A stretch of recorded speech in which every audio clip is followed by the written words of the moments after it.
저게 뭐지? 윤희는 숨을 멈췄습니다. 우물 깊은 곳, 돌틈 사이에서 뭔가 있었어요. 세상에, 떨리는 손으로 긴 막대를 넣어 꺼냈습니다. 이게 대체 뭐야? 그런데 우물 안에는 더 있었습니다. 수십 개, 아니 수백 개.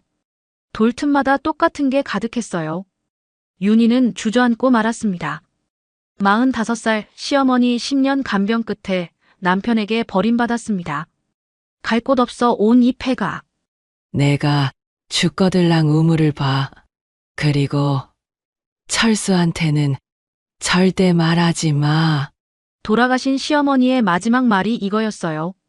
윤희는 그것을 꽉 쥐었습니다. 어머니, 감사합니다.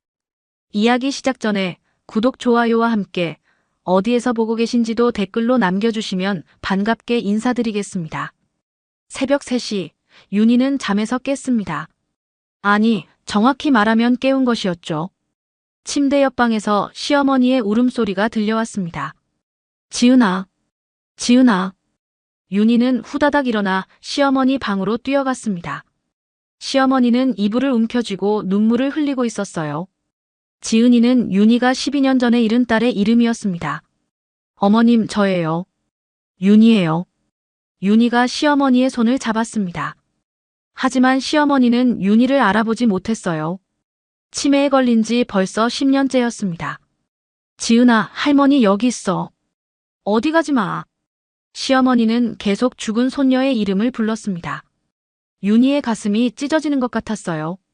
시어머니도 지은이를 그리워하고 자신도 지은이를 그리워하고 둘이 함께 한참을 울었습니다. 윤희는 올해 45이었습니다. 서울의 작은 아파트에서 시어머니를 돌본 지 벌써 10년째였어요. 남편 철수는 제주도에서 일한다며 한 달에 한 번 올까 말까 했습니다. 오늘도 아침이 되자 윤희는 시어머니를 씻기고 밥을 먹였습니다.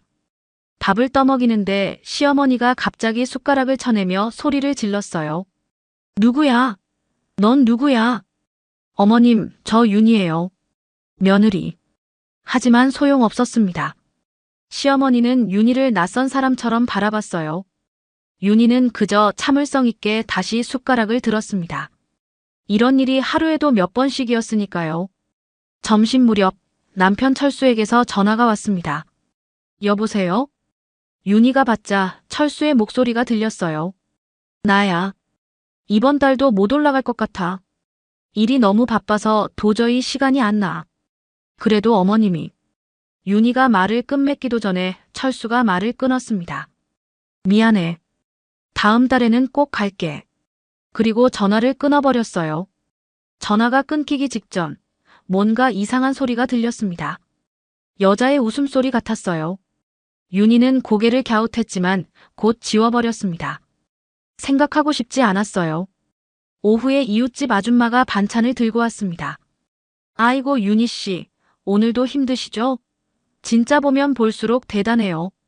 나 같으면 진작 도망갔을 거예요. 아줌마의 말은 위로였지만 윤희에게는 비수처럼 꽂혔습니다. 도망이라는 단어가 가슴을 찔렀어요. 윤희도 도망치고 싶었으니까요. 하지만 갈 곳이 없었습니다. 아니에요. 제가 해야죠. 윤희는 억지로 웃으며 대답했어요. 저녁 무렵 윤희는 작은 상을 차렸습니다. 오늘이 딸 지은이의 기일이었어요. 사진도 없이 그냥 밥 한 그릇과 과일 몇 조각을 놓고 윤희는 조용히 눈물을 흘렸습니다. 지은아, 엄마가 미안해. 그때였습니다. 시어머니가 방에서 나와 멍한 눈으로 윤희를 바라봤어요. 그리고는 천천히 다가와 윤희의 등을 쓰다듬었습니다. 말은 없었지만 그 손길에는 위로가 담겨 있었어요. 치매에 걸렸어도 시어머니만은 윤희의 아픔을 알아주는 것 같았습니다. 밤 9시쯤 최악의 일이 벌어졌습니다. 시어머니가 배변 실수를 한 거예요. 침대 시트는 물론이고 이불까지 다 적셔버렸습니다. 윤희는 한숨도 쉬지 않고 시어머니를 씻기고 옷을 갈아입히고 침구를 다 빨았어요. 모든 일을 마치고 욕실에 들어간 윤희는 그만 주저앉고 말았습니다. 나도 사람인데. 욕실 바닥에 앉아 윤희는 소리 없이 울었습니다. 10년이 너무 길었어요. 남편은 없고 딸은 죽었고 시어머니는 자신을 알아보지도 못하고 윤희는 세상에 혼자인 것 같았습니다. 한참을 울다가 윤희는 겨우 일어났습니다. 그리고 조용히 집을 나섰어요. 밤 11시가 다 됐지만 윤희는 편의점으로 걸어갔습니다. 편의점에서 컵라면 하나를 사서 구석 자리에 앉았어요. 뜨거운 물을 부어 3분을 기다리는 그 시간이 윤희에게는 유일한 자유였습니다. 아무도 찾지 않고 아무도 부르지 않는 시간이었어요. 후루룩 라면을 먹으면서 윤희는 창밖을 바라봤습니다. 거리에는 연인들이 손을 잡고 걷고 친구들이 웃으며 수다를 떨었어요. 저 사람들은 행복해 보였습니다. 나는 언제쯤 저렇게 웃을 수 있을까? 윤희는 빈 컵라면 용기를 쓰레기통에 버리고 다시 집으로 돌아왔습니다. 시어머니는 잠들어 있었어요. 윤희는 시어머니 곁에 이불을 깔고 누웠습니다. 혹시라도 무슨 일이 있을까봐 늘 시어머니 옆에서 잤거든요. 내일도 똑같은 하루겠지. 윤희는 천장을 바라보며 중얼거렸습니다. 그리고 눈을 감았어요. 내일 아침이면 또다시 똑같은 일상이 시작될 거였습니다. 하지만 윤희는 몰랐습니다. 곧 모든 것이 바뀔 거라는 걸요. 시어머니가 남긴 마지막 말 한마디가 윤희의 인생을 완전히 뒤바꿔 놓을 거라는 걸 말이죠. 그날 이후로 며칠 동안 이상한 일이 계속됐습니다. 시어머니가 유독 윤희의 손만 붙잡으려 했어요. 평소에는 윤희를 알아보지도 못하던 시어머니였습니다. 그런데 며칠 전부터는 윤희가 곁에만 가면 손을 뻗어 꽉 붙잡는 거예요. 마치 윤희를 놓치지 않으려는 것처럼 말이죠. 어머님, 괜찮으세요? 윤희가 물어봐도 시어머니는 대답하지 않았습니다. 그저 멍한 눈으로 윤희를 바라볼 뿐이었어요. 하지만 그 눈빛에는 뭔가 간절한 게 담겨 있었습니다.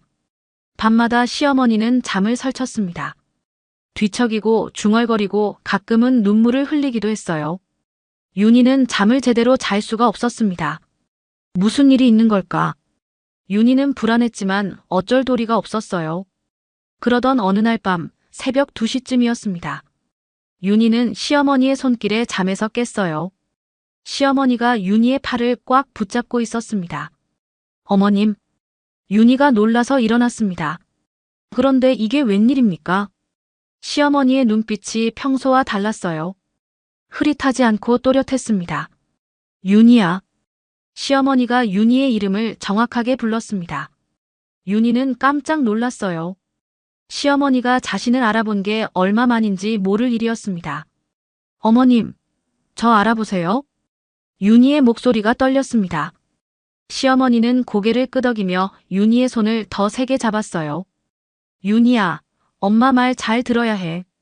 시간이 없어. 시어머니의 목소리는 약했지만 분명했습니다. 윤희는 시어머니의 손을 꽉 잡고 대답했어요. 네, 어머님. 말씀하세요. 시어머니는 힘겹게 숨을 몰아쉬며 말을 이었습니다. 엄마가 죽거든. 해남에 있는 시골집 기억하지? 거기 가야 해. 해남요? 그 오래된 집 말씀이세요? 윤희가 물었습니다. 시어머니가 젊은 시절 살았다는 해남의 집 얘기는 들은 적이 있었어요. 하지만 한 번도 가본 적은 없었습니다. 그래. 거기 뒤뜰에 우물이 있어. 깊은 우물. 시어머니의 목소리가 더 작아졌습니다. 윤희는 귀를 바짝 대고 들었어요. 우물 안을 봐야 해. 어머님, 무슨 말씀이세요? 우물에 뭐가 있는데요? 윤희가 다급하게 물었습니다. 하지만 시어머니는 대답 대신 윤희의 손을 더 꽉 쥐었어요. 꼭 네가 봐야 해. 다른 사람은 안 돼. 특히 철수한테는 절대 말하지 마. 철수 씨요? 왜요, 어머님? 윤희는 이해할 수가 없었습니다. 철수는 시어머니의 아들인데 왜 아들한테는 말하지 말라는 걸까요? 약속해, 윤희야. 철수는 안 돼. 너만 알아야 해. 시어머니의 목소리에는 간절함이 묻어났습니다. 윤희는 고개를 끄덕였어요. 네, 어머님. 약속할게요. 제가 꼭 가볼게요. 시어머니는 그제야 안심한 듯 윤희의 손을 천천히 놓았습니다. 그리고 다시 눈을 감았어요. 윤희가 다시 물으려 했지만 시어머니는 이미 잠든 것 같았습니다.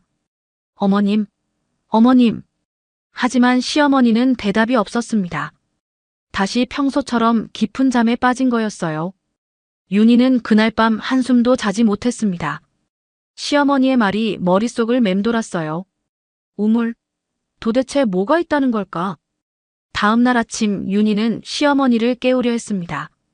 하지만 시어머니는 일어나지 않았어요. 어머님, 일어나세요. 아침 드셔야죠. 윤희가 시어머니의 어깨를 흔들었습니다. 그때 윤희는 알았어요. 시어머니가 숨을 쉬지 않는다는 걸 말이죠. 어머님, 어머님. 윤희는 다급하게 시어머니의 맥을 짚어봤습니다. 하지만 아무것도 느껴지지 않았어요. 시어머니는 새벽에 조용히 숨을 거둔 거였습니다. 윤희는 그 자리에 주저앉아 울었습니다.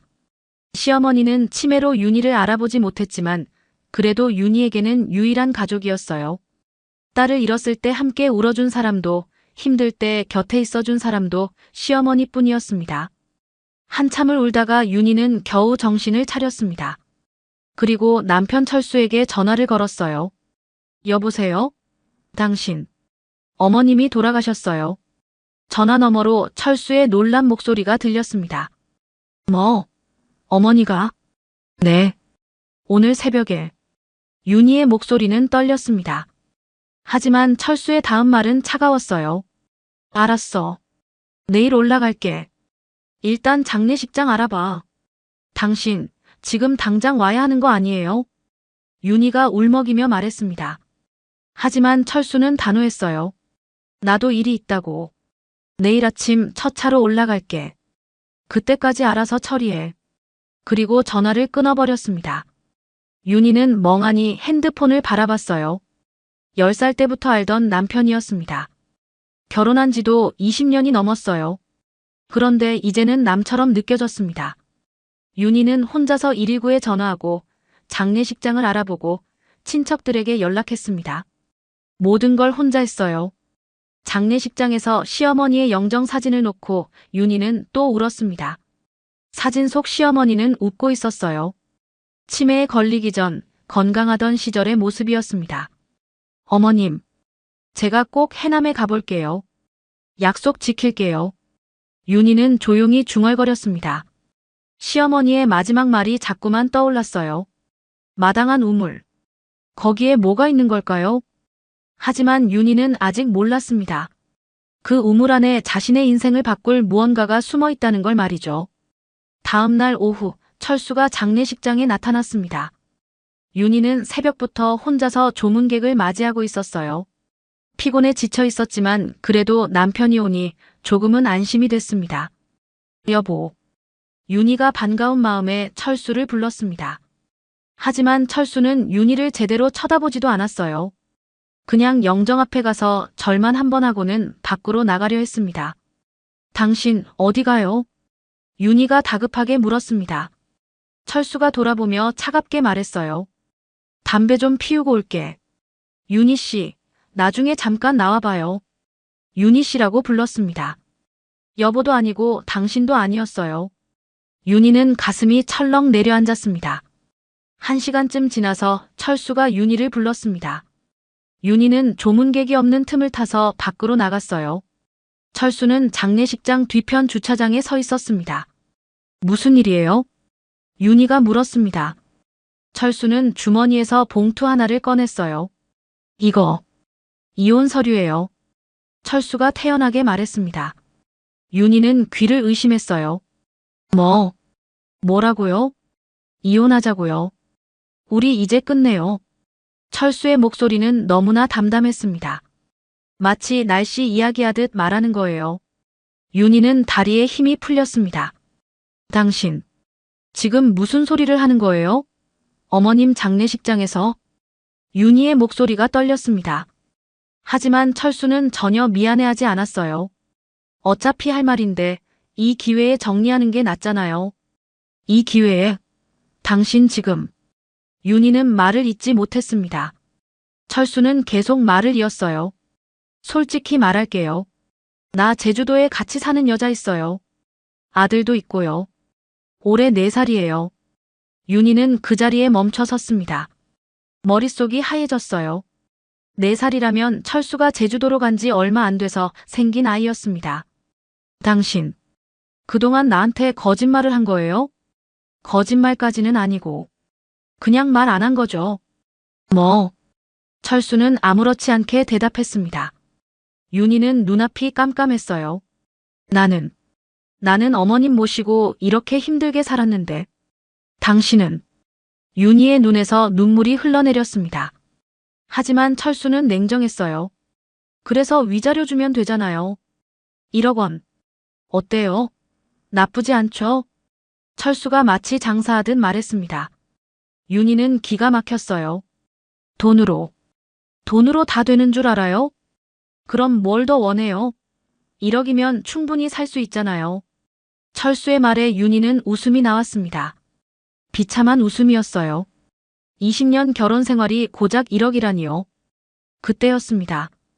갑자기 시어머니의 마지막 말이 떠올랐어요. 해남집, 우물. 윤희는 눈물을 닦으며 입을 열었습니다. 1억은 필요 없어요. 뭐? 철수가 의아하다는 듯 물었습니다. 윤희는 또박또박 말했어요. 대신 해남에 있는 시골집 주세요. 어머님 집 있잖아요. 철수는 잠깐 생각하더니 피식 웃었습니다. 그 패가요? 허허, 그게 뭐가 좋다고. 저한테는 필요해요. 그 집 주세요. 윤희가 단호하게 말했습니다. 철수는 오히려 좋아했어요. 오케이. 좋아요. 그럼 그 집 줄게요. 나야 땡큐죠. 어차피 팔지도 못하는 집인데. 철수는 즉시 동의했습니다. 그 낡은 폐가보다 1억을 안 줘도 되니 오히려 횡재라고 생각한 거예요. 지금 바로 서류 쓸까요? 철수가 물었습니다. 윤희는 고개를 끄덕였어요. 네. 지금 쓰죠. 둘은 장례식장 상담실로 들어갔습니다. 철수는 미리 준비해온 듯 아온 서류를 꺼냈어요. 해남 집은 내 변호사를 통해서 집문서 보낼게요. 자, 이제 됐죠? 정리 끝. 철수는 서류를 윤희에게 건네며 홀가분하다는 표정을 지었습니다. 그리고 그대로 장례식장을 나가버렸어요. 어머니 장례식도 끝까지 지키지 않고 말이죠. 윤희는 멍하니 서류를 바라봤습니다. 손이 떨렸어요. 20년 결혼 생활이 이렇게 끝나다니. 그때 밖에서 친척들이 수군거리는 소리가 들렸습니다. 아이고, 철수가 벌써 갔네.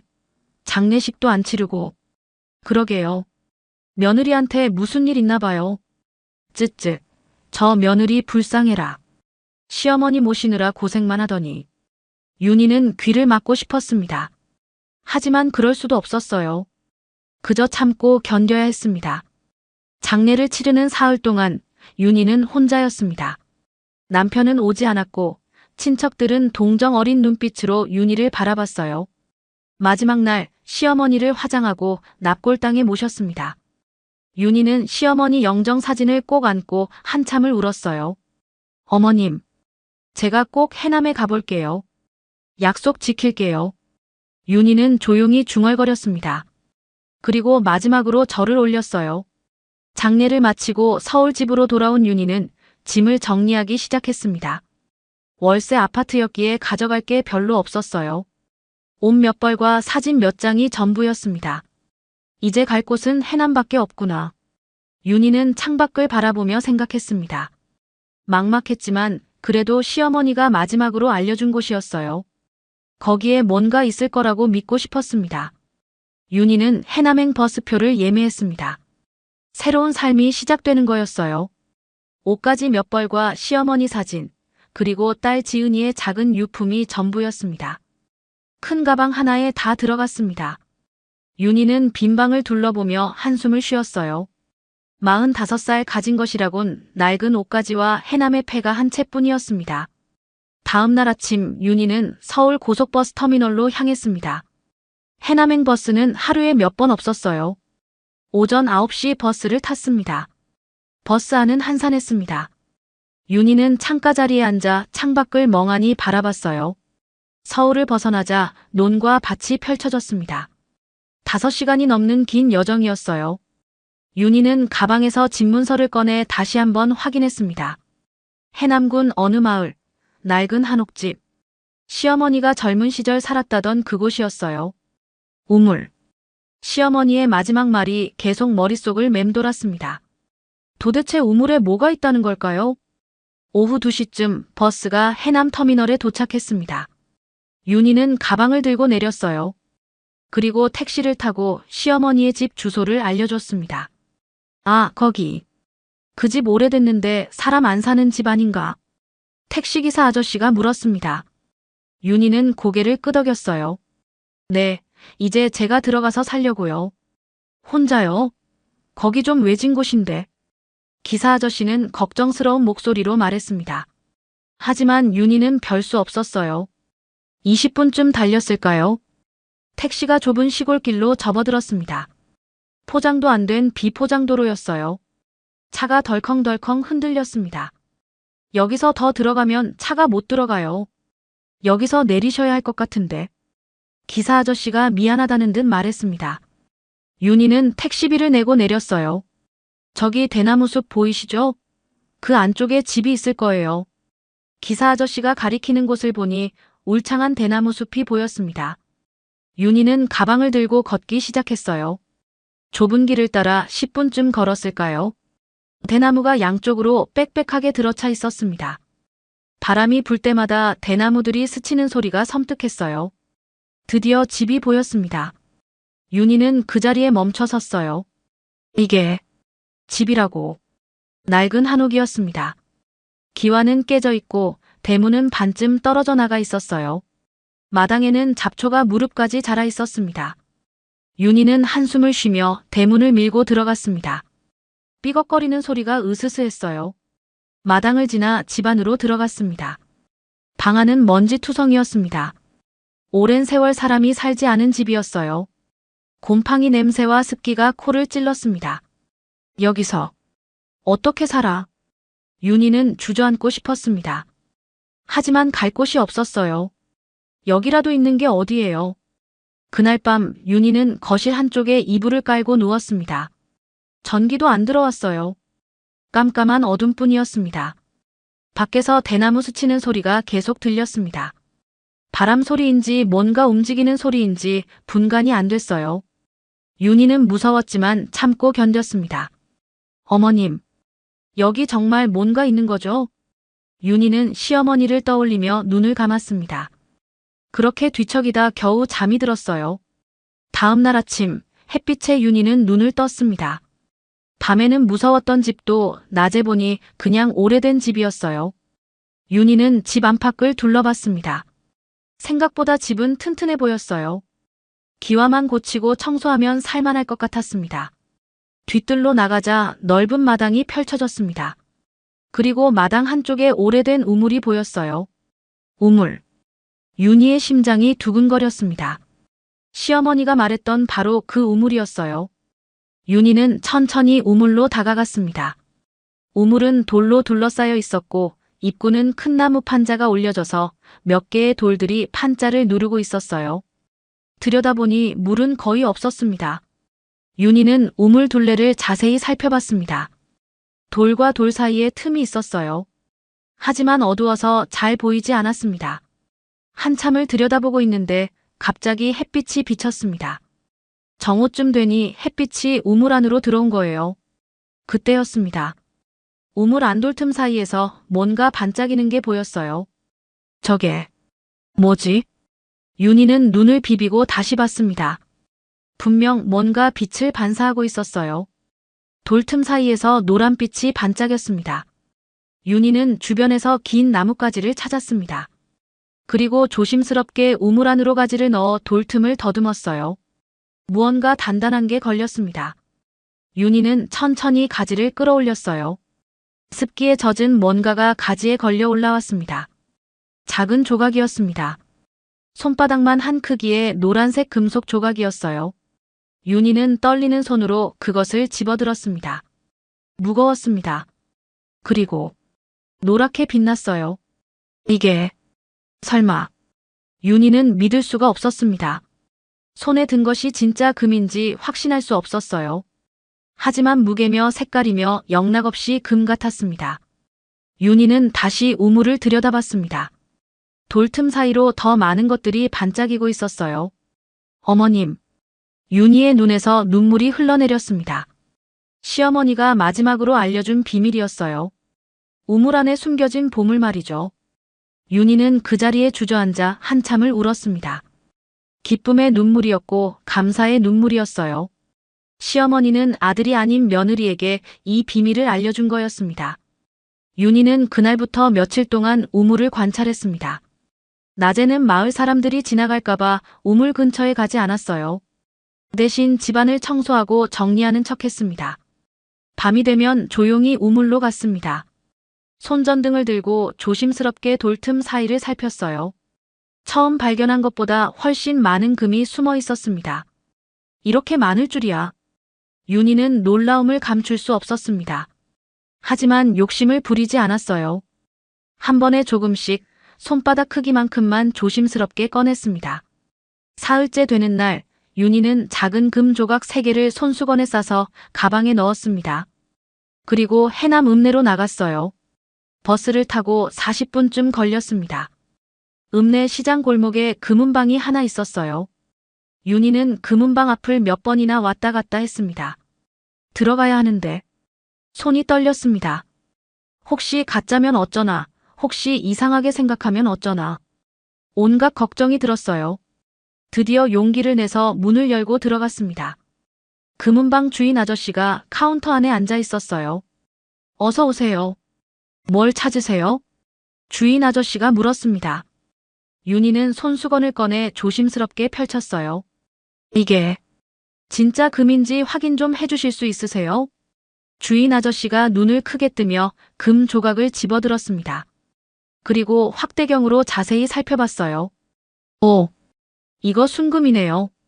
24K예요. 정말요? 윤희는 가슴이 쿵쾅거렸습니다. 주인 아저씨가 저울에 금을 올려놨어요. 무게가 한 500g쯤 되네요. 요즘 시세로 7천만 원 정도 하겠는데. 근데 이거 어디서 났어요? 주인 아저씨가 의심스러운 눈빛으로 물었습니다. 윤희는 미리 준비한 대답을 했어요. 돌아가신 시어머니 유품이에요. 이사하다가 발견했어요. 아, 그렇구나. 옛날 어르신들이 이렇게 금 모아두신 분들 있죠. 주인 아저씨는 고개를 끄덕이며 납득한 듯 했습니다. 윤희는 안도의 한숨을 쉬었어요. 그럼 이거 팔 수 있을까요? 윤희가 손수건에 쌓인 금을 가리켰습니다. 주인 아저씨가 큰돈이라 현금이 없어서 이체해주겠다고 했습니다. 앞으로도 혹시 더 파실 거 있으면 오세요. 가슴이 떨렸어요.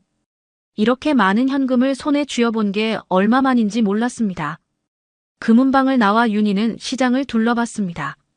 그리고 생활에 필요한 것들을 샀어요. 이불, 식기, 청소도구, 그리고 간단한 식료품까지 샀습니다. 짐을 들고 버스를 기다리는데 누군가 말을 걸었습니다. 짐이 많으시네요. 도와드릴까요? 돌아보니 경찰 제복을 입은 남자가 서 있었어요. 나이는 윤희와 비슷해 보였습니다. 40 중반쯤 돼 보였어요. 아, 괜찮아요. 윤희가 사양했습니다. 하지만 남자는 친절하게 웃으며 말했어요. 저 이 동네 순찰도는 민호라고 합니다. 새로 오신 거죠? 대나무 숲 쪽 한옥집에. 윤희는 깜짝 놀랐습니다. 벌써 소문이 났나 봐요. 네. 어떻게 아셨어요? 시골이 워낙 좁잖아요. 소문 금방 나죠. 혼자 사신다면서요? 민호가 물었습니다. 윤희는 경계하며 짧게 대답했어요. 네. 가족은 없으세요? 이혼했어요. 윤희의 대답은 딱딱했습니다. 더 이상 묻지 말라는 신호였어요. 민호는 눈치를 채고 주제를 바꿨습니다. 아, 그렇군요. 집이 좀 오래됐을 텐데. 혹시 도움 필요하시면 면사무소에 연락하세요. 집수리 지원해주는 프로그램도 있어요. 네, 고맙습니다. 윤희는 고개만 끄덕였습니다. 버스가 왔고 윤희는 서둘러 버스에 올라탔어요. 민호는 손을 흔들며 인사했습니다. 버스 안에서 윤희는 창밖을 바라봤습니다. 민호가 여전히 서서 버스를 바라보고 있었어요. 친절한 사람이네. 하지만 조심해야지. 윤희는 아직 아무도 믿고 싶지 않았습니다. 특히 남자는 더더욱 믿을 수 없었어요. 집으로 돌아온 윤희는 산 물건들을 정리했습니다. 돈이 풍족하니 갑자기 근심 걱정이 사라지는 것 같았습니다. 윤희는 안도했습니다. 그리고 우물 쪽을 바라봤어요. 천천히 하자. 욕심 부리지 말고 조금씩만. 윤희는 다짐했습니다. 급하게 욕심 부리다 들키면 안 됐어요. 조용히, 천천히, 아무도 모르게 해야 했습니다. 그날 밤 윤희는 다시 우물로 갔습니다. 하지만 금을 더 캐지 않았어요. 그냥 우물을 내려다보며 생각에 잠겼습니다. 어머님, 왜 이렇게 많은 금이 여기 있는 거예요? 그리고 왜 아들이 아니라 저한테 알려주신 거예요? 바람만이 대답할 뿐이었습니다. 대나무가 바람에 스치는 소리만 들렸어요. 윤희는 시어머니를 떠올렸습니다. 치매에 걸려서도 윤희의 손만 붙잡던 시어머니, 마지막 순간 또렷한 정신으로 이곳을 알려준 시어머니. 감사합니다, 어머님. 이 은혜 잊지 않을게요. 윤희는 조용히 중얼거리며 집으로 돌아왔습니다. 이제 새로운 삶을 시작할 준비가 됐어요. 일주일이 지나자 윤희는 집 수리를 시작하기로 마음먹었습니다. 혼자서는 할 수 없는 일이었어요. 면사무소에 가서 동네 목수를 소개받았습니다. 다음 날 60대쯤 돼 보이는 목수 아저씨가 찾아왔습니다. 박씨 성을 가진 아저씨였어요. 여기가 집이구만요. 오래됐네. 박 목수는 집을 한 바퀴 돌아보며 중얼거렸습니다. 윤희는 걱정스러운 마음으로 물었어요. 많이 고쳐야 할까요? 기와는 갈아야 하고 벽도 손봐야 하고. 근데 뼈대는 튼튼해요. 옛날 집이라 기둥이 제대로 박혀 있어요. 박 목수의 말에 윤희는 조금 안심했습니다. 박 목수가 견적을 냈어요. 한 3천만 원쯤 들겠는데. 부담되시면 꼭 필요한 것만 먼저 하고. 아니에요. 제대로 해주세요. 오래 살아야 하니까요.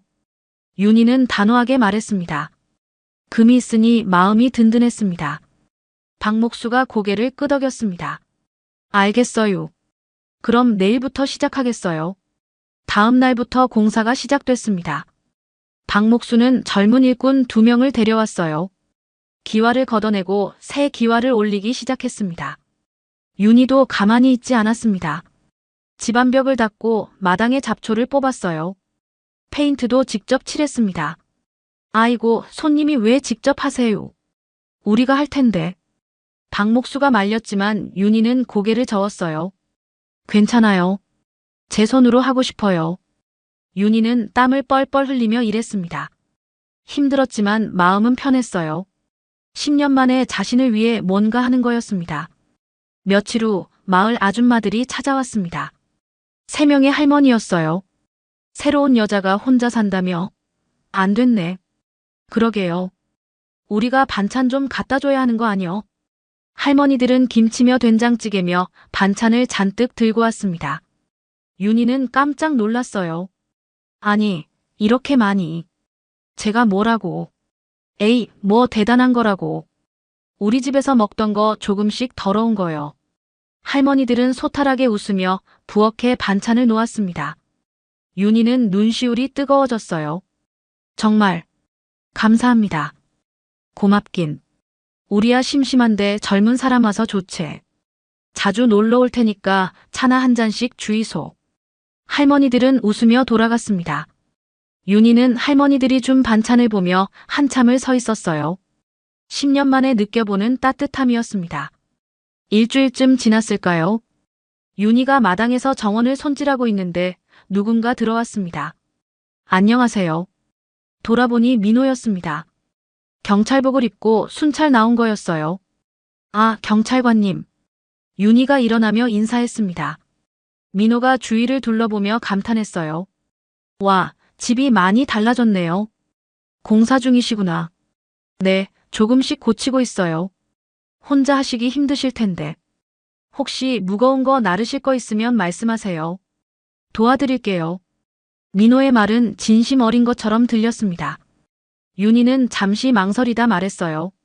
그럼. 저기 마루에 놓을 평상이 있는데 혼자 옮기기 무거워서요. 아, 그거요? 제가 해드릴게요. 민호는 곧바로 창고에 있던 무거운 평상을 들어 마루로 옮겼습니다. 힘든 기색 없이 해냈어요. 고맙습니다. 차라도 한 잔 드릴게요. 윤희가 말하자 민호가 손을 저었습니다.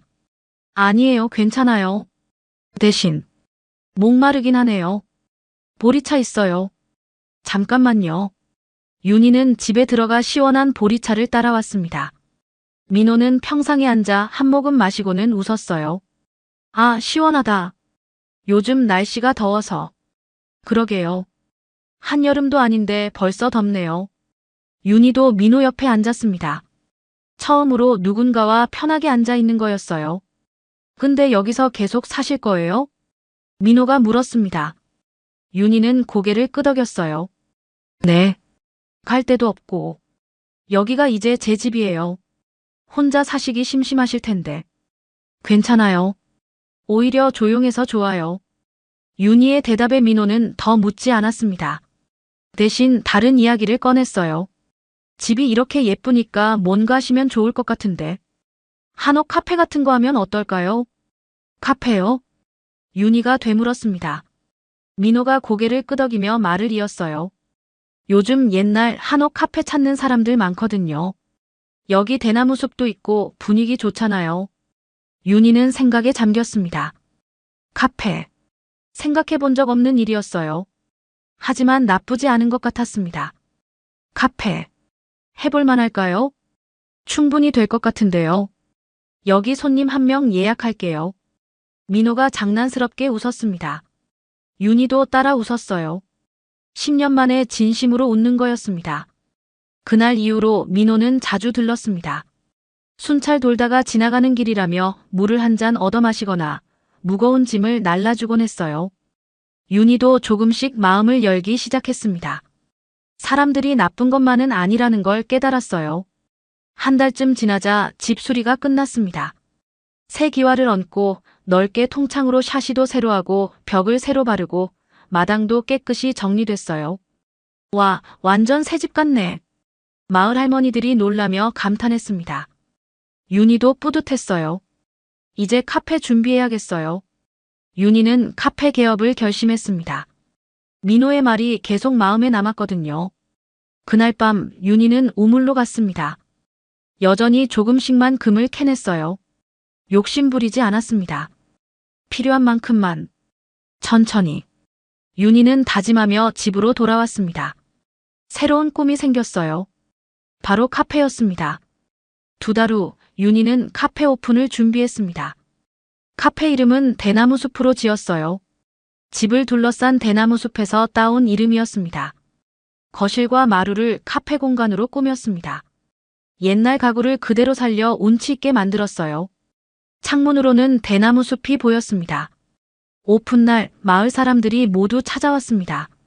박목수 아저씨며 할머니들이며 민호까지 왔어요. 와, 진짜 카페네. 할머니들이 신기해하며 구경했습니다. 윤희는 떡을 준비해서 모두에게 나눠줬어요. 이렇게 와주셔서 감사합니다. 앞으로 자주 놀러 오세요. 당연하지. 우리 단골 될 거요.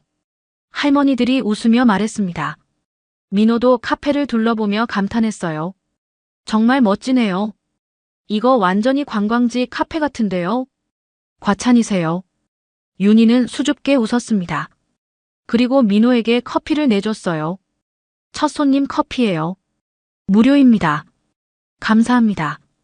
잘 마실게요. 민호는 커피를 한 모금 마시고는 엄지를 치켜 세웠습니다. 윤희는 그 모습을 보며 기뻤어요. 카페를 연 지 일주일쯤 지났을 때였습니다. 젊은 여자 손님 2명이 찾아왔어요. 여기 인스타에서 봤어요. 진짜 예쁘다. 손님들은 사진을 찍고 SNS에 올렸습니다. 그날 이후로 손님이 조금씩 늘어났어요. 한 달쯤 지나자 주말이면 손님이 꽉 찼습니다. 서울에서, 광주에서, 멀리서 찾아오는 사람들이 생겼어요. 대나무숲 카페 예약 가능한가요? 전화 문의도 많아졌습니다. 윤희는 바빴지만 행복했어요. 10년 만에 자신의 일을 하는 거였습니다. 어느 날 윤희는 마을 할머니들을 카페로 초대했습니다. 할머니들, 오늘은 제가 점심 대접하고 싶어요. 아이고, 그럴 것 없는데. 아니에요. 처음 왔을 때 반찬 갖다 주셨잖아요. 그 보답이에요. 윤희는 할머니들에게 맛있는 식사를 대접했습니다. 할머니들은 기뻐하며 잘 먹었어요. 윤희 씨, 참 좋은 사람이요. 복 받을 거요. 할머니의 말에 윤희는 뭉클했습니다. 그날 이후로 윤희는 정기적으로 마을 독거노인들에게 무료 식사를 제공하기 시작했어요. 제가 받은 걸 나눠야죠. 윤희의 말은 진심이었습니다. 금을 조금씩 팔아서 생긴 돈이었지만 나누는 게 옳다고 생각했어요. 민호는 자주 카페에 들렀습니다. 순찰 돌다가 커피 한 잔 마시러 오곤 했어요. 오늘도 손님 많네요. 대단하세요. 덕분이에요. 민호 씨가 카페 하라고 했잖아요. 제가 뭘? 윤희 씨가 잘하신 거죠. 둘은 자연스럽게 이야기를 나눴습니다. 서먹했던 처음과는 달라졌어요. 이제는 편한 사이가 됐습니다. 어느 날 저녁 민호가 평소보다 늦게 들렀습니다. 오늘 하루 어땠어요? 피곤하지만 좋아요. 민호 씨는요? 저도 바빴어요. 근데 저녁 안 드셨죠? 저도 안 먹었는데 같이 먹을래요? 민호의 제안에 윤희는 잠시 망설였습니다. 하지만 거절할 이유도 없었어요. 그럼 제가 뭐 간단히 만들어 볼게요. 윤희는 부엌에 있던 재료로 된장찌개와 김치전을 만들었습니다. 둘은 마주 앉아 저녁을 먹었어요. 맛있어요. 요리도 잘하시네. 별로 안 그런데. 그냥 집밥이에요. 윤희는 쑥스러워하며 대답했습니다. 오랜만에 누군가와 함께 밥을 먹는 거였어요. 마음이 편했습니다. 그런데 며칠 후 이상한 일이 생겼습니다. 마을 슈퍼주인 아주머니가 카페로 찾아왔어요. 윤희 씨, 근데 며칠 전에 이상한 사람이 여기 물어봤어요. 이상한 사람이요? 네. 서울에서 온 것 같은 남자가 윤희 씨 집 어디냐고 물어보더라고요. 안 알려줬어요. 윤희는 가슴이 철렁했습니다. 혹시 철수일까요? 어떻게 생긴 사람이었어요? 글쎄, 40대 후반쯤. 좀 초췌해 보이던데. 윤희는 불안했습니다. 하지만 그 사람이 다시 나타나지 않아서 그냥 넘어갔어요. 일주일쯤 지나서 박목수 아저씨가 찾아왔습니다. 이런저런 얘기 끝에 내 친구가 제주 사는데 자기 옆집에 사는 사람이 조강지쳐 버리고 이혼하더니 쫄딱 망했다네. 이러는 거였습니다. 윤희는 깜짝 놀랐습니다. 왜요? 주식하다 망했다 하더라고. 그러니까 신보를 곱게 써야 한다니까. 망했다고요? 같이 살던 여자도 떠나고. 완전 쫄딱 망했다던디. 박목수의 말에 윤희는 복잡한 표정을 지었습니다. 통쾌하기보다는 허무했어요. 그렇군요. 그날 밤 윤희는 잠을 이루지 못했습니다. 아무래도 낮에 들었던 얘기가 전 남편 같았습니다. 그리고 망했다는 말이 자꾸 떠올랐어요. 한때는 사랑했던 사람인데. 윤희는 창밖을 바라봤습니다. 대나무가 바람에 흔들리고 있었어요.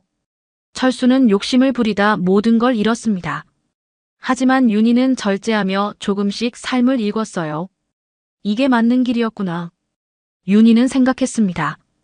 그리고 시어머니에게 감사했어요. 시어머니가 알려준 우물 덕분에 이렇게 새 삶을 살 수 있었으니까요. 하지만 윤희는 아직 몰랐습니다. 철수가 곧 이곳을 찾아올 거라는 걸 말이죠. 며칠 전 제주도 어느 허름한 고시원, 철수는 노트북 앞에 앉아 있었습니다. 머리는 헝클어져 있고 수염도 깎지 않아 초췌해 보였어요. 윤희가 카페를 연다고. 해남에 살고 계신 친척에게 우연히 듣게 된 철수. 철수는 인터넷 검색창에 해남대나무숲 카페를 쳤습니다. 화면에 사진들이 뜨기 시작했어요. 예쁘게 단장된 한옥, 손님들로 가득 찬 카페. 말도 안 돼. 그 폐가로 어떻게. 철수는 믿을 수 없었습니다. 자신은 모든 걸 잃었는데 윤희는 성공하다니요. 억울함과 의심이 밀려왔어요. 뭔가 있어. 분명히 뭔가 있어. 철수는 곧바로 장흥항 배편을 끊었습니다. 그리고 장흥에서 내린 철수는 해남으로 향했어요. 해남에 도착한 철수는 야구 모자를 푹 눌러 쓰고 선글라스를 꼈습니다. 윤희한테 들키면 안 됐어요. 카페 앞 언덕에서 철수는 카페를 지켜봤습니다. 손님들이 드나들고 윤희가 웃으며 손님들을 맞이했어요. 저렇게 웃을 수가 있어. 나는 이렇게 고생하는데. 철수는 이를 갈았습니다. 윤희의 행복한 모습이 더욱 괘씸했어요. 다음 날도 그 다음 날도 철수는 카페 주변을 배회했습니다. 손님인 척 근처 가게에 들어가기도 하고 멀리서 망원경으로 보기도 했어요. 나흘째 되는 날 밤이었습니다. 11시쯤 카페 불이 꺼졌어요. 철수는 더 가까이 다가가 숨어서 지켜봤습니다. 1시간쯤 지났을까요? 윤희가 집에서 나왔습니다. 손전등을 들고 뒤뜰로 향했어요. 저 시간에 뭐하러 가는 거야? 철수는 조용히 담장 너머로 윤희를 따라갔습니다. 윤희는 우물로 갔어요. 그리고 우물 안을 들여다보더니 긴 막대로 뭔가를 꺼내기 시작했습니다. 달빛 아래서 반짝이는 것이 보였습니다. 노란색으로 빛나는 뭔가였어요. 저게 설마. 철수는 눈이 휘둥그레졌습니다. 윤희가 꺼낸 건 금이었어요. 진짜 금이었습니다. 금이야. 저 우물에 금이 있었어. 철수는 입을 틀어막았습니다. 소리를 낼 뻔했어요. 심장이 미친 듯이 뛰었습니다. 윤희는 작은 금 조각을 천에 싸서 집으로 들어갔습니다. 철수는 그 자리에 얼어붙은 듯 서 있었어요. 내가 그 집을 넘겨준 거야. 저 금을. 철수는 머리를 쥐어뜯었습니다. 1억 대신 폐가를 선택한 윤희가 바보 같았는데 사실은 자신이 바보였던 거예요. 다음 날 철수는 서울로 올라가 변호사를 찾아갔습니다. 변호사님, 이혼할 때 넘긴 집에서 금이 나왔어요. 되찾을 방법 없나요? 변호사는 고개를 저었습니다. 집을 합법적으로 양도하셨잖아요. 그 안에서 뭐가 나오든 이제 소유자의 것입니다. 하지만 제가 몰랐어요. 금이 있는 줄 알았으면 안 줬죠. 철수가 소리쳤습니다. 변호사는 냉정하게 대답했어요. 그건 어쩔 수 없습니다. 부인이 금의 존재를 숨겼다는 증거도 없고요. 소송해봤자 이길 확률이 거의 없어요. 그래도 해보겠어요. 소송 걸어주세요. 철수는 고집을 부렸습니다. 변호사는 할 수 없다는 듯 소송을 준비했어요. 한 달 후 재판이 열렸습니다. 하지만 결과는 예상대로였어요. 원고의 청구를 기각합니다. 판사는 단호하게 말했습니다. 철수는 법정에서 주저앉았어요. 말도 안 돼. 말도 안 된다고. 철수는 법정 밖으로 나와 하늘을 올려다봤습니다. 막막했어요. 법적으로는 방법이 없었습니다. 그럼 직접 가져올 수밖에. 철수의 머릿속에 위험한 생각이 떠올랐습니다. 한편 해남의 카페에서는 윤희가 이상한 낌새를 느끼고 있었습니다. 요즘 누가 저를 지켜보는 것 같아요. 윤희가 민호에게 조심스럽게 말했습니다. 민호가 진지한 표정을 지었어요. 어떤 느낌인데요? 잘 모르겠는데. 얼마 전부터 계속 시선이 느껴져요. 그리고 카페 앞에 아무도 없는데 발자국 소리가 들린 적도 있고요. 민호는 고개를 끄덕이며 생각했습니다. 혹시 전 남편 아닐까요? 철수 씨요? 윤희는 깜짝 놀랐습니다. 생각해보니 그럴 수도 있었어요. 제가 주변 좀 살펴볼게요. 그리고 카페에 CCTV 있죠? 네, 있어요. 영상 확인해봐요. 혹시 수상한 사람이 찍혔을 수도 있어요. 윤희는 그날 저녁 CCTV 영상을 확인했습니다. 며칠치 영상을 되돌려보는데 익숙한 뒷모습이 보였어요. 야구 모자를 쓴 남자가 카페 앞을 서성이고 있었습니다. 얼굴은 잘 안 보였지만 걸음거리며 체격이며 철수 같았어요. 역시 윤희는 민호에게 영상을 보냈습니다. 민호는 즉시 카페로 왔어요. 이 사람, 전 남편 맞아요? 확실하진 않지만 비슷해요. 일단 전과 조회부터 해볼게요. 그리고 앞으로 조심하세요. 혹시 또 나타나면 바로 연락 주시고요. 민호는 윤희를 안심시키려 애썼습니다. 그리고 다음 날 우물 쪽에 센서 등을 설치했어요. 누가 우물 근처에 오면 불이 켜지고 알람이 울릴 거예요. 제 핸드폰으로도 알림이 와요. 감사합니다, 민호 씨. 윤희는 고마웠습니다.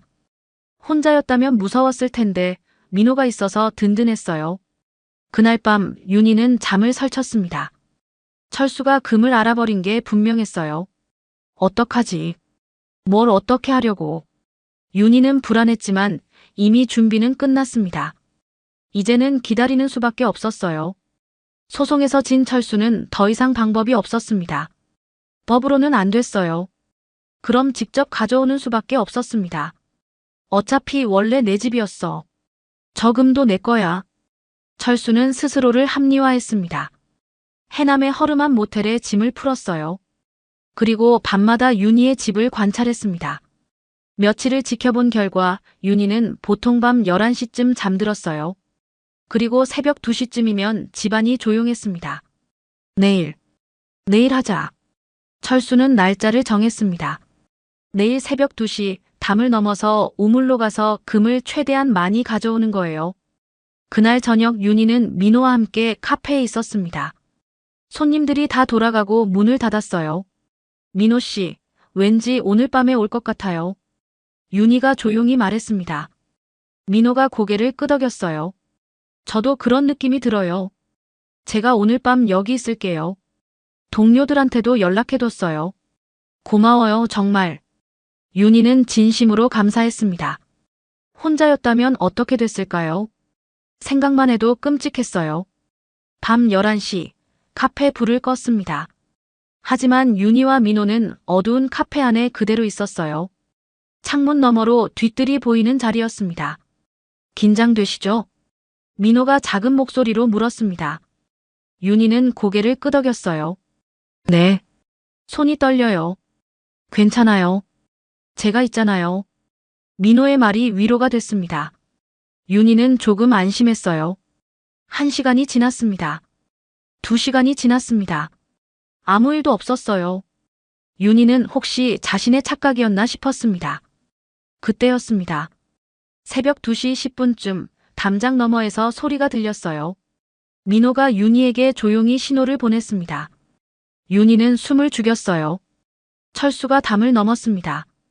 검은 옷을 입고 모자를 눌러 쓴 모습이었어요. 손에는 가방을 들고 있었습니다. 철수는 주위를 살피더니 우물로 다가갔습니다. 그리고 손전등을 켜고 우물 안을 들여다봤어요. 역시 여기 있어. 철수는 흥분한 목소리로 중얼거렸습니다. 그리고 긴 막대를 우물에 넣어 금을 끄집어내기 시작했어요. 바로 그때였습니다. 센서등이 환하게 켜졌어요. 철수는 깜짝 놀라 뒤를 돌아봤습니다. 절도 현행범으로 체포합니다. 민호와 동료 경찰 둘이 나타났습니다. 철수는 도망치려 했지만 이미 늦었어요.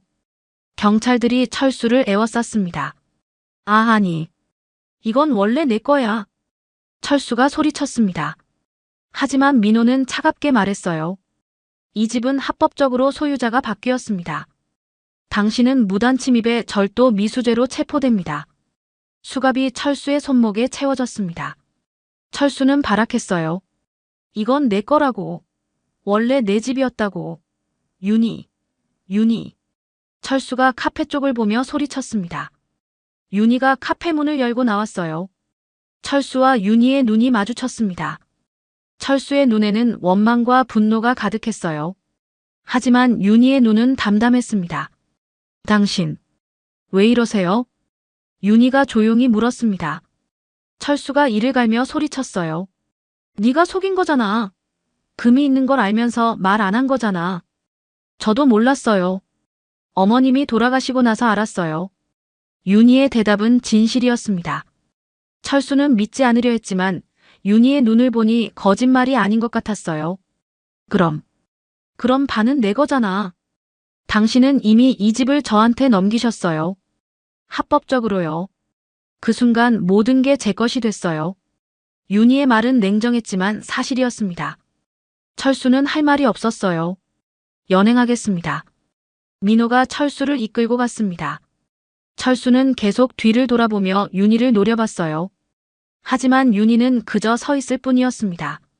경찰차가 떠나자 윤희는 그 자리에 주저앉았습니다. 다리에 힘이 풀렸어요. 괜찮으세요? 민호가 다가와 윤희를 일으켜 세웠습니다. 윤희는 고개를 끄덕이며 눈물을 흘렸어요. 끝났어요. 이제 진짜 끝난 거죠? 네, 끝났어요. 민호가 윤희의 어깨를 토닥였습니다. 윤희는 한참을 울었어요. 무서움도 있었고 안도감도 있었습니다.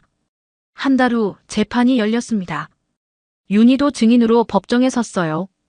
증인은 피고인에게 금의 존재를 알렸습니까? 검사가 물었습니다. 윤희는 또박또박 대답했어요. 아니요. 저도 이혼 후에 알았습니다. 그리고 이 집은 합법적으로 제게 양도됐습니다. 집안에서 발견한 것은 모두 제 것이 맞습니다. 철수는 고개를 숙이고 있었습니다. 변호할 방법이 없었어요. 피고인은 무단침입죄 및 절도미수죄로 징역 1년을 선고합니다. 판사의 판결이 떨어졌습니다. 철수는 고개를 떨어뜨렸어요. 법정을 나오는 철수를 윤희가 잠깐 바라봤습니다. 한때는 사랑했던 사람이었어요. 함께 20년을 살았던 사람이었습니다. 하지만 이제는 남이었습니다. 욕심이 그 사람을 망친 거예요. 윤희는 법원을 나와 깊게 숨을 들이쉬었습니다. 이제 정말로 새로운 삶이 시작되는 거였어요. 집으로 가요. 민호가 차 문을 열어줬습니다. 윤희는 차에 올라탔어요. 창밖으로 푸른 하늘이 보였습니다. 이제 진짜 자유로워졌어. 윤희는 미소를 지었습니다. 그로부터 6개월이 지났습니다. 계절은 어느덧 봄이 됐어요. 대나무숲 카페 주변으로 꽃들이 피어났습니다. 아침 8시, 윤희는 카페 문을 열었습니다. 창문을 열자 신선한 공기가 들어왔어요. 새들이 지저귀는 소리가 들렸습니다. 좋은 아침이네. 윤희는 미소를 지으며 커피를 내렸습니다.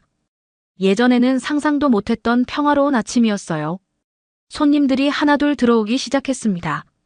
단골 할머니들이 제일 먼저 오셨어요. 윤희 씨, 오늘도 예쁘네.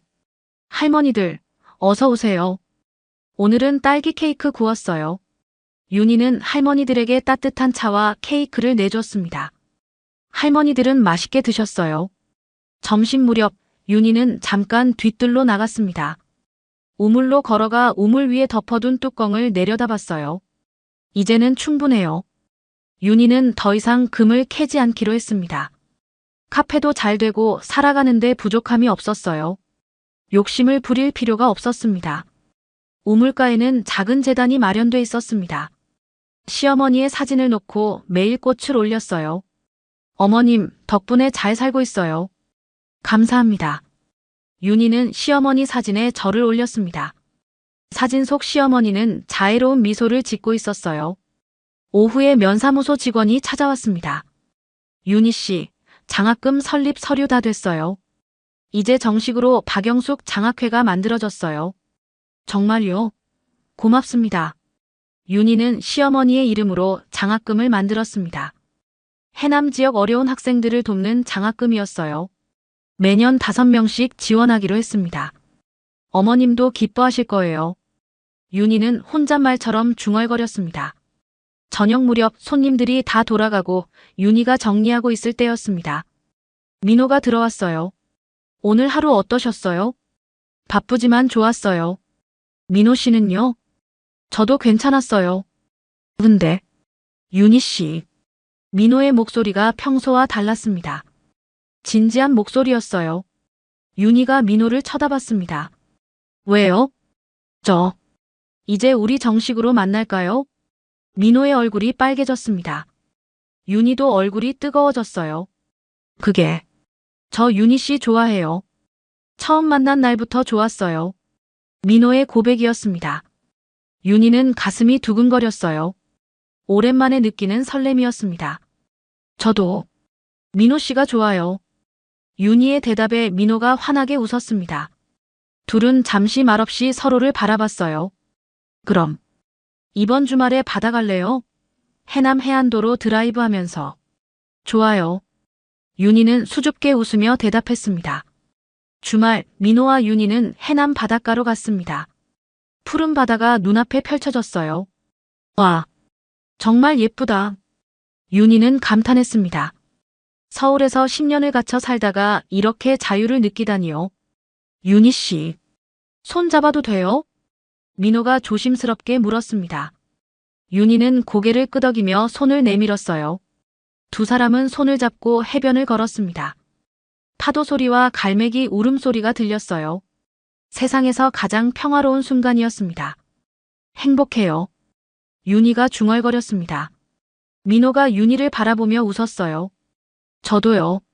한 달 후 윤희는 카페를 확장하기로 결심했습니다. 마당 한켠에 작은 게스트하우스를 만들기로 했어요. 방 3개 정도면 되겠죠? 박목수 아저씨가 설계도를 보며 말했습니다. 윤희는 고개를 끄덕였어요. 네, 너무 크지 않게요. 찾아오는 분들이 하룻밤 쉬었다 가실 수 있게만요.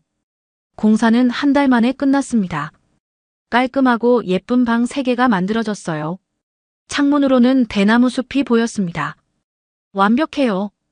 윤희는 만족스러워했습니다. 그리고 게스트하우스 수익금의 일부는 마을 독거노인들을 위해 쓰기로 했어요. 어느 저녁 윤희와 민호는 카페 테라스에 앉아 있었습니다. 석양이 아름답게 지고 있었어요. 윤희 씨, 행복해요? 민호가 물었습니다. 윤희는 고개를 끄덕이며 웃었어요. 네, 정말 행복해요. 이렇게 행복해도 되나 싶을 정도로요. 당연히 행복해도 돼요. 윤희 씨는 그럴 자격이 있어요. 민호의 말에 윤희는 눈시울이 뜨거워졌습니다. 10년간의 고통, 배신의 아픔. 모든 게 이 순간을 위한 거였을까요? 민호 씨, 고마워요. 곁에 있어줘서. 제가 더 고마워요. 둘은 나란히 앉아 석양을 바라봤습니다. 하늘이 붉게 물들었어요. 밤이 되자 윤희는 혼자 우물로 갔습니다. 시어머니 제단 앞에 무릎을 꿇고 앉았어요. 어머님, 제가 찾은 진짜 보물이 뭔지 알 것 같아요. 윤희는 조용히 말했습니다. 금이 아니었어요. 나를 잃지 않고 다시 찾은 삶이었어요. 사람들의 따뜻함이었고, 나눔의 기쁨이었고, 그리고 사랑이었어요. 바람이 불어왔습니다. 대나무가 바람에 스치는 소리가 마치 시어머니의 대답처럼 들렸어요. 윤희는 하늘을 올려다봤습니다. 별들이 반짝이고 있었어요. 잘 살게요, 어머님. 어머님이 주신 이 기회, 헛되이 하지 않을게요. 윤희는 일어나 집으로 돌아왔습니다. 카페에서 불빛이 새어나왔어요. 민호가 설거지를 하고 있었습니다. 제가 할게요. 아니에요, 거의 다 했어요. 민호가 웃으며 대답했습니다. 윤희는 민호 옆에 서서 함께 설거지를 마쳤어요. 그렇게 윤희의 새로운 삶은 계속됐습니다. 카페를 운영하고 사람들을 돕고 민호와 함께 웃으며 10년의 고통 끝에 찾은 행복이었습니다. 그 행복은 욕심이 아닌 절제에서, 탐욕이 아닌 나눔에서, 그리고 미움이 아닌 사랑에서 왔어요. 윤희는 이제 알았습니다. 진짜 보물은 우물 앙금이 아니라 다시 살아갈 용기를 준 시어머니의 마음이었다는 걸 말이죠.